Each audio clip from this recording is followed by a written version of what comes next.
Olá, olá, bom dia, boa tarde, boa noite, seja muito bem-vinda, seja muito bem-vindo.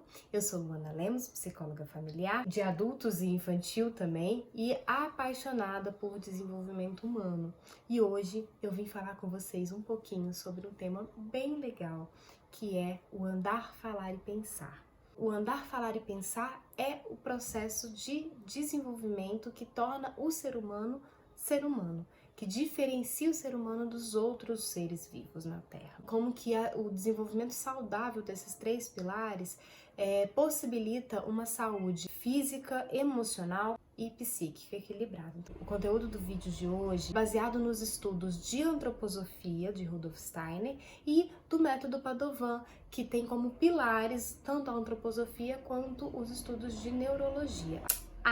E fica nesse vídeo até o final, porque vai ter dica de como estimular o seu filho, a sua filha ou qualquer criança que você conheça para um bom desenvolvimento desses três processos de andar, falar e pensar, e também para os adultos equilibrarem esses três pilares no seu dia a dia, na sua vida. E já aproveita, já dá um joinha para eu saber que você está gostando desse conteúdo e comenta aqui embaixo quais outros conteúdos sobre isso ou sobre outras coisas que você gostaria de saber. Vamos começar um pouquinho falando sobre o processo do andar. Se inicia desde que a criança nasce, desde que a criança rompe com o corpo da mãe, saindo do corpo e começando a agir contra a gravidade. Para ela se locomover, ela precisa entender este mundo externo e o mundo interno para poder ela conseguir ganhar espaço e conseguir se deslocar. A criança, então, ela vai passando por algumas fases, né? Como o rolar,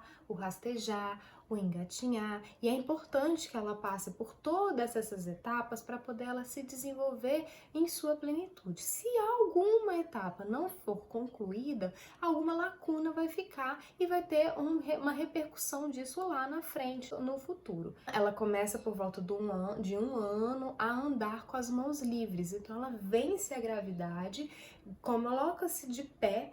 Esse é um processo que realmente diferencia o ser humano dos outros animais. Por quê? Porque é só o ser humano que fica de pé. Se estar na vertical possibilita liberdade, liberdade para ganhar mundo, liberdade de locomoção, liberdade de autonomia. Então a criança passa a ter liberdade de ir e vir. O processo de maturação deste andar se finaliza por volta dos 7 anos, que é quando ela realmente consegue encontrar o seu eixo corporal e, além disso, a criança define a sua lateralidade. Se ela vai ter dominância do hemisfério esquerdo ou do hemisfério direito. O processo do andar está relacionado com o desenvolvimento do querer da pessoa. É essa forma da pessoa atuar no mundo. Então, esse processo de se desenvolver, o querer estar no mundo, o querer atuar no mundo, o seu ímpeto de vontade, acontece pelo bom desenvolvimento do seu andar. O processo do falar, ele começa desde a fase intrauterina. Quando o neném está dentro da barriga da mãe, ele já começa a ouvir o mundo externo. Então ele já começa a escutar vozes, escutar músicas. Quando o bebê nasce, ela tá ali observando tudo que está ao seu redor e ela vai absorvendo tudo aquilo. Só por ela ver outra pessoa falando que ela pode também desenvolver a sua fala. Então, por volta dos 2 anos, a criança começa a formar suas primeiras frases. A fala, ela permite a nossa comunicação, é a forma da gente se expressar no mundo mesmo, no mundo externo. O processo de leitura e escrita é um processo que se evolui da fala, então é só quando a gente conhece os códigos linguísticos e a gente começa a reproduzir eles, se expressando eles na fala, que a gente tem a possibilidade de poder trazer isso para a escrita. E por volta dos 7 anos, a criança está amadurecida para começar o processo de desenvolvimento da escrita e da leitura. E aí só lá por volta dos 14 anos que a criança tem realmente a sua fala amadurecida e estruturada. Então o processo de fala, de conceitos, de entender o mundo, de entender tudo que está aí, isso só se amadurece de fato por volta dos 14 anos de idade. O processo de falar, o processo de perceber o mundo, ele está também relacionado com o processo de memorização. Então quando a gente vê alguma coisa, a gente consegue reconhecer aquilo como dentro do nosso repertório de algo que a gente já viu anteriormente. E isso está relacionado com o processo da fala. E a fala também está muito ligada ao processo de respiração. Então, se a gente tem uma respiração equilibrada, uma respiração fluida, se a gente permite esse diafragma de funcionar, a gente tem uma respiração equilibrada e também uma fala pode ser mais equilibrada, mais consciente de si. O órgão principal da fala é a boca. Então, é a partir da boca, da saída de ar e da interrupção de ar pelas consoantes que a gente fala. É muito importante que a pessoa tenha o desenvolvimento de todos os pontos de articulação da fala desenvolvidos. A fala, ela está relacionada com o desenvolvimento do sentir. E o sentir é a capacidade da pessoa perceber o mundo e dela conseguir internalizar isso e reagir ao mundo com simpatia, antipatia. Está relacionado com os gostos da pessoa e com as suas habilidades. Nosso terceiro pilar é o pensar. O processo do pensar também acontece desde a fase intrauterina, mas ele começa a aparecer de fato quando a criança se apropria do eu. Lá por volta dos 3 anos, que a criança começa a falar a gente pode dizer que existe um pensar agindo na criança. O pensamento abstrato mesmo, a percepção abstrata das coisas, vai acontecer lá por volta dos 7 anos. E só aos 21 esse pensar está realmente estruturado e a pessoa começa a ser autora da própria vida. Então, quando a gente fala do pensar, ele está sim relacionado com o processo de consciência de si, consciência interna, percepção de si mesmo e percepção do mundo exterior. Tem sim relação com o processo de percepção de si mesmo, consciência de si mesmo, mas ele também está muito ligado a essa noção de representação mental. Então, se eu consigo visualizar qualquer imagem, qualquer coisa na minha cabeça, se eu estou vendo este copo, eu sei que este copo está aqui. Porque eu estou vendo ele. Mas se eu fechar os olhos, eu consigo visualizar o copo.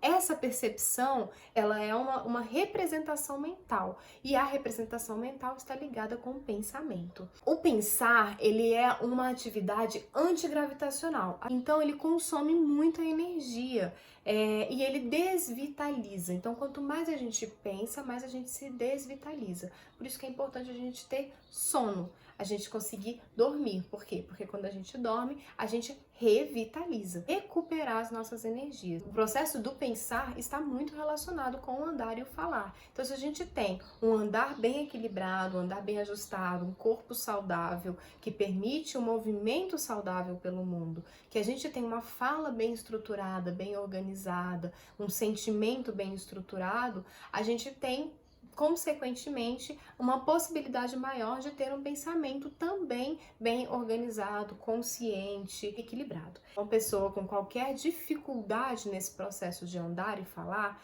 ela vai estar também com um pensamento prejudicado.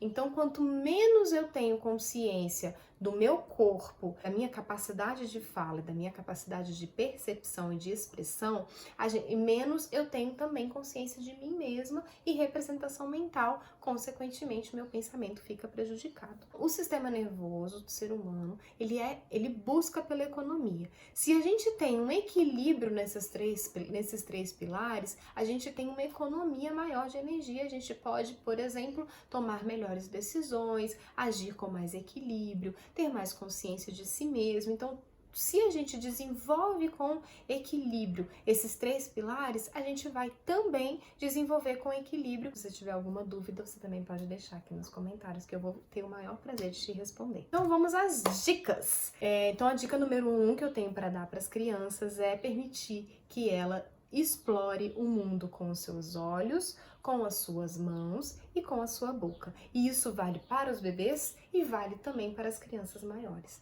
Então, todas as crianças precisam sentir o mundo no seu corpo, experienciar o mundo. Todos os cuidados necessários, é importante que a gente permita que a criança sinta o mundo. Quando você perceber que a criança está com alguma dificuldade, com alguma questão que precisa ser trabalhada e desenvolvida, a gente vai trabalhar dentro da facilidade da criança, então dentro do que ela consegue fazer e não da dificuldade, não enaltecer a sua dificuldade. Esse é um processo realmente muito importante, então fiquem atentos para a gente construir na facilidade e não enaltecer a dificuldade da criança.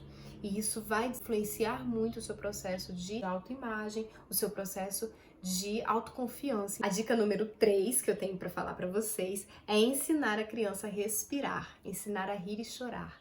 Então, como que a gente vai ensinar isso? No ritmo diário, nos ritmos semanais, entendendo as rotinas, oferecendo para a criança essas rotinas, a gente vai estar ensinando também ela a rir e chorar, ela a respirar. Também, quando você sente que a criança está muito desequilibrada emocionalmente, é legal dar um abraço e respira fundo junto com ela, tenta ajudar ela a voltar para o seu eixo na sua respiração. Isso muitas vezes pode também estar ajudando. E a gente está atento à nossa respiração também, que é o que eu vou falar daqui a pouquinho. E a gente se atentar à alimentação. Alimentação rica em alimentos in natura, com muitas fibras, então que a gente possa estar estimulando essas funções pré-linguísticas que são de desenvolvimento dos pontos articulatórios da fala. Isso é muito importante para que ela desenvolva bem o seu processo de falar.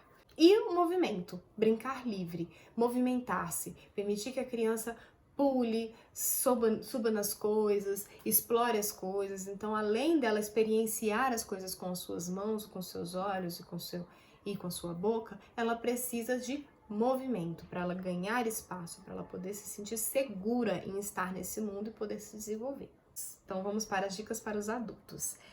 Primeiro, a gente precisa respirar. Então, entender da nossa respiração, fazer exercícios de respiração é muito importante. Eu tenho um vídeo ensinando algumas técnicas de meditação, dentre elas tem algumas de respiração. Vou deixar o link aqui em algum lugar para você poder ir lá e conferir. Mas fazer exercícios de respiração, você ter consciência da sua respiração é muito importante para você poder equilibrar os seus sentimentos, para você saber lidar com os seus sentimentos, com as suas emoções. Também, para a gente trabalhar todo esse processo do sentir, deitar de bruços. Então, se você puder, em algum momento do seu dia, se você tiver filho, é ótimo, porque daí você deita de bruços junto com ele, mas se você não tiver, deita de bruços em algum momento do seu dia, para você poder estar estimulando aqui todo esse processo. Muitas vezes fica machucado e que a gente não sente. Se você não pode deitar de bruços, faça uma massagem aqui nessa região, né? Então, assim, estimule essa parte aqui para que ela se movimente, para que ela possa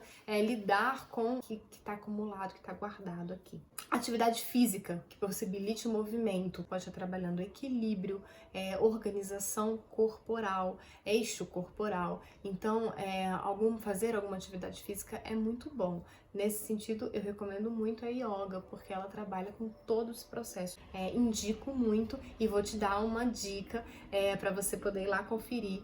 Uma amiga minha, que é muito especial, que é uma professora de yoga maravilhosa, chama Letícia. Vou deixar na descrição o canal dela, que ela tem algumas aulas gravadas no YouTube, que é muito bacana, vale a pena ir lá conferir. Uma quarta dica é cantar.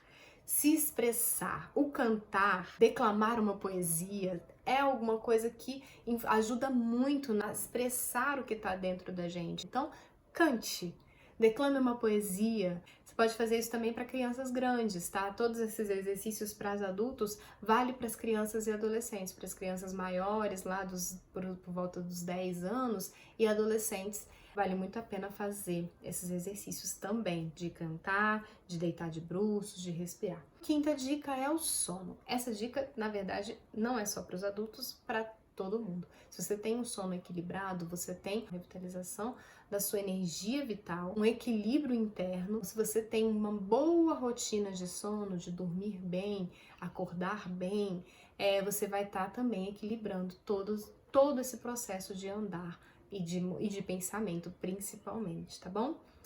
Eu espero de verdade que esse vídeo tenha sido útil um pouquinho para você. Espero que você tenha gostado. Até a próxima. Tá ligado?